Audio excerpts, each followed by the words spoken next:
I'm Lauren Williamson here for Flyer Sports, and today I get the chance to talk to DaRon Holmes II. So before we kind of dive into things, I do want to say that you were last year's A10 Rookie of the Year, member of both A10 All Defensive and All Freshman teams. You're our star player and NBA prospect. So today we're going to be talking about your stellar career so far as an athlete, but we want to dive a little deeper into DaRon Holmes the person rather than just this star basketball player. DaRon, thank you so much for being here. Where are you from? Like, just tell us a little bit about your whole journey and what made you choose Dayton. Thanks. I was born in Overland Park, Kansas, and then moved to Tennessee for a good amount of my childhood, and then after that, moved to Arizona. Um, what made me choose Dayton, really, like when I was at Montverde Academy in Florida, when my assistant coach, Coach Ray, we were breaking down schools, and Dayton was a school that didn't recruit me at first until I moved back to Arizona and was working out with my trainer August, and we were looking at synergy and we saw the way that they use their players in their offense. So we were like, hey, let's reach out. So August called coach and was like, would you be interested in this kid? And Coach Greer talked to the rest of the coaching staff, and it was a blessing that they were. So they threw me the offer, and I just thought this was the best place. Yeah. And so growing up, we found out that your mom was actually your coach. How did that impact your career, and what role has she played as both your caregiver and teacher at the same time? Having her as a coach in my childhood was a pretty big deal because she always brought a lot of energy to the team when she was Hmm. coaching. Even if it wasn't all X's and O's, she just was really passionate. So I feel like that's where I get a lot of the passion from. Oh, no, definitely.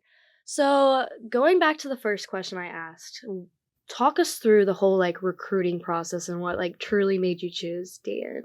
Yeah, so like I said, it was mostly like looking at the way they play. I feel like they're really smart. Coach Grant and the coaching staff are amazing coaching staff. So when I was recruited by them, something was just different about the way they would reach out and talk to me. And like I said, when I was at Montverde, Coach Ray really sat down with me and he was just talking to me about dating, and he was telling me, hey, I think that's a great choice for you. And they were my final four, and the Dayton fans like beat everybody Hmm. in terms of reaching out. So that was definitely the best choice. So in your freshman year, as we mentioned before, you were named A10 Rookie of the Year. You were also named A10 All Defense Team and All Freshman Team. You averaged about 13 points per game, 2.5 blocks, and 6.1 rebounds, all while averaging 30.7 minutes. You led the team in field goals while shooting a team high of 64% from the field. And you also managed to break Dayton's single season block shot record in just 21 games. Knowing all of this, which is a lot, and seeing what a historic freshman year you have had, walk us through the highs and lows of that season and what you've like improved on since then. So at first when I first got here, it was definitely a challenge. It Hmm. still is a little challenges every day, but just walking into college as a freshman, it's like whoa, like this is crazy. It's a lot Yeah. going on. But going through practices and getting to play with the team, and as I got more comfortable and learning, I feel like the coaches did a great job of teaching me what to do in certain situations. So I Hmm. feel like I'm a player of habits. So if I learn and I do it over and over, then I'm just gonna do it in the game on the court.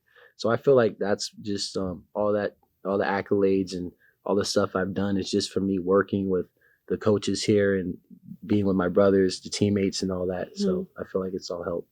Yeah, definitely. And looking back at last season, we gotta talk about that crazy Kansas game where you guys upset the reigning national champions and the Flyer fans went into a complete frenzy. Like we all went crazy. What was going through your head during that game? It was really emotional Hmm. because the first couple games of that season we weren't really looking the best. We were all freshmen coming in, so it's kind of like difficult, like But that game just brought a lot because when Stoffa hit that shot, like everybody just jumped up and we're all just thinking about, wow, we could really be special. So. Yeah. Did you think that was the moment when your career was really taking off? Like, if Mhm. not, when did you feel like things were changing? Personally, yeah, I feel like that's where things would change for me, and also the team, like, we just felt like heading in the right direction after that game. Yeah. Last week, or this week actually, earlier this week, you guys played the University of Las Vegas. Mhm. Walk me through that a little bit. How did that go?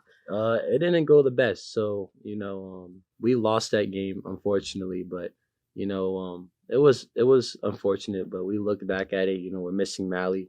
Tamani got injured. It was just a lot of stuff happened in the course of that game. It's early in the season, so we're not really too upset. But that game is just something where you got to take it as a Yeah. lesson and just keep going forward from there. What happens in Vegas stays in Vegas. Yes, right. So, moving on to this season, the team currently sits 2-1, and before the year even started, you guys were in the top 25, and you're currently ranked 21st in the nation. What expectations do you have for this team, and how far do you believe that you guys can go? I believe we can go pretty far. The expectations is just win games. Do what we're asked and do what we're told. Take it day by day. A lot of us we like to look at the big picture. But it's the small victories that will lead us there. So if we just stay on top of that, then we'll be Yeah. fine. No, yeah, totally. So, what is it like managing your life here as a student and an athlete while considering your future as you manage all this NBA hype? Talk us through your feelings about moving towards the NBA while still having time left here at UD. So this year, compared to last year, is a lot more busy for me. Mhm. Now that NIL is more of a bigger thing. Yeah, no, definitely. But also, just I try to just keep it as focused as possible, especially on this season. I always talk to the coaches about what they think I can improve on.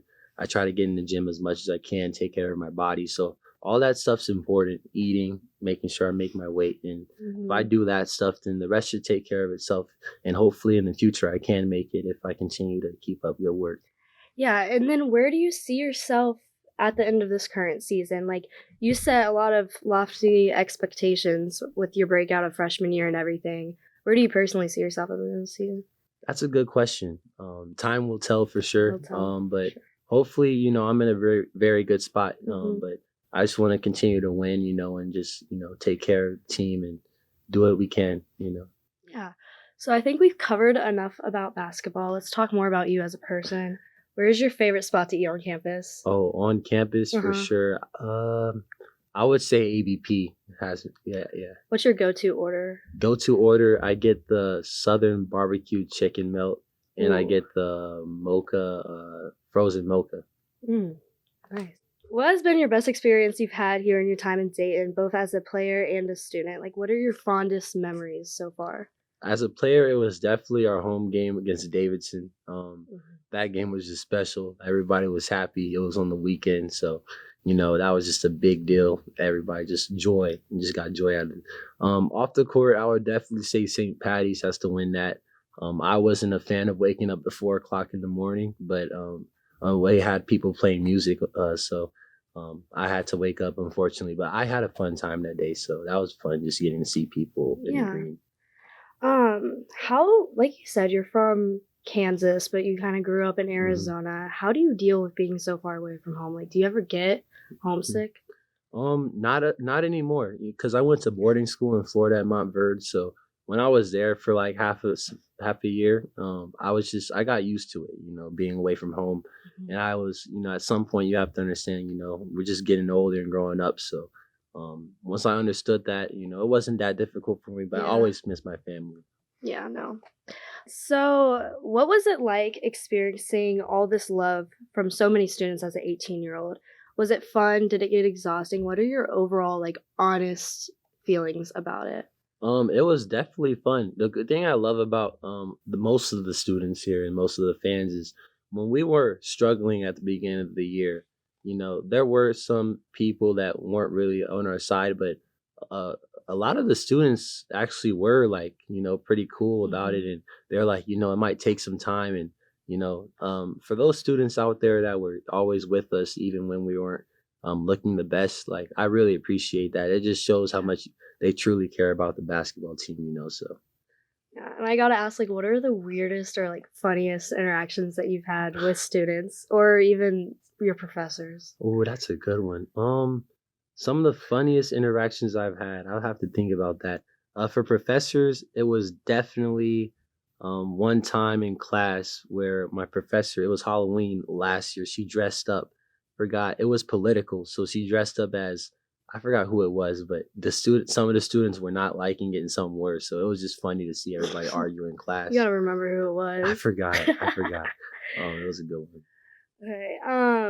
So how has your life changed since becoming such a big name in college basketball? Because Mhm. you're getting pretty big in basketball. I'm gonna I tell you. appreciate it. On the court, it's changed because I feel like I get guarded differently. So when I'm out there, I feel like it's not like last year. So certain teams we play, like the way I'm guarded, it's weird, it's uncomfortable, but I'm gonna get used to it. Off the court, like I said, it's just this life is more busy now, so I have to make sure I really focus on priorities every day and just take things one step at a time. Yeah, yeah, totally.